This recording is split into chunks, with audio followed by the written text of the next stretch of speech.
পৰিষদৰ নিৰ্বাচনৰ বাবে মনোনয়ন দাখিল কৰিলে বিজেপি প্ৰাৰ্থী ইনু দেউৰীয়ে।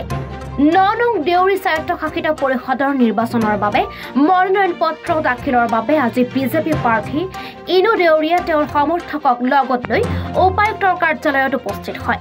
তেওঁ মনোনয়ন দাখিলৰ সময়ত তেওঁ সংগ দিয়ে প্ৰাক্তন দেউৰী স্বায়ত্তশাসিত পৰিষদৰ মুখ্য কাৰ্যবাহী সদস্য মাধৱ দেউৰীৰ লগতে আন বিজেপি কৰ্মীসকলে।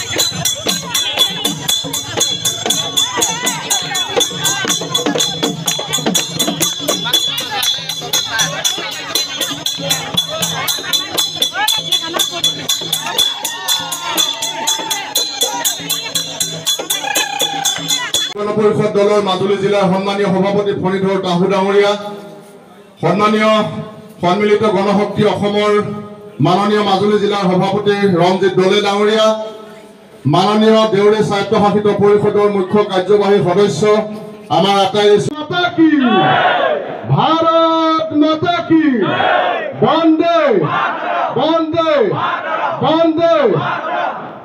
আজি ভাৰতীয় জনতা পাৰ্টিৰ মাজুলী জিলা কাৰ্যালয়ত মই ভাৰতীয় জনতা পাৰ্টি দলে মোক যি টিকেট প্ৰদান কৰিলে সেই টিকেট মই মনোনয়ন পত্ৰ দাখিল কৰি ইতিমধ্যে ওলাই আহিছোঁ আৰু দেউৰী ৰাইজৰ মোৰ বিশ্বাস আছে আৰু আস্থা আছে মোৰ ওপৰত।